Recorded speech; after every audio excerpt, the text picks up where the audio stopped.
Rachel, it was quite a match with George Fox last weekend at home. Just everything you want in a college tennis match, exciting down to the wire. Just give us your recap of what you saw from the Pirates and from that match. Yeah, it just seems like the last 3 or 4 years when we play Fox, it's like this. Um, a lot of the tools and the talent that we have on both teams is similar.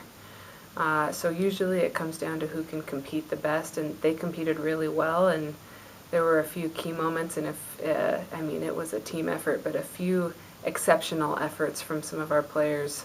Jill Hughes being down a set in Love 4 in her second set, and Kendall Licati playing a 3-hour, 3-set match, and it came down to her.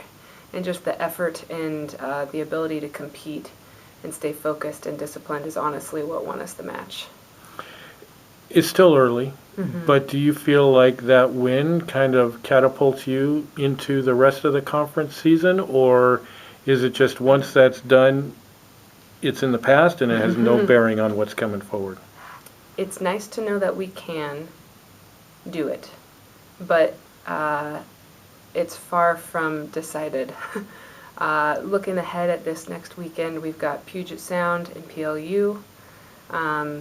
Both teams always have good fight, and Puget Sound especially looks like they've added some players to their roster that weren't there when we saw them this fall.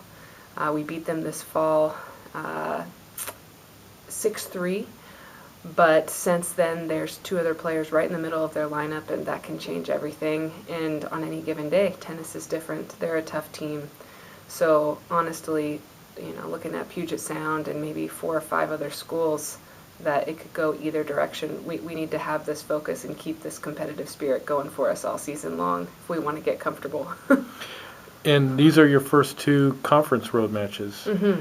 And so just talk about a little bit of extra focus and intensity that the team will have to have in that situation. Absolutely. I'm grateful we got to see Fox on our own courts because I think it's easier to be competitive in an environment that you're familiar with. And as we prep to play on courts that we're not used to, we're focusing a lot more in practice this week on watching the ball, getting our feet set, because even if we're going to be indoors, that ball's going to bounce different on every single different court surface.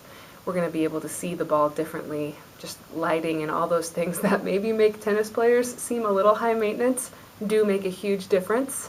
And so we're trying to prepare and make sure we're focused for those changes.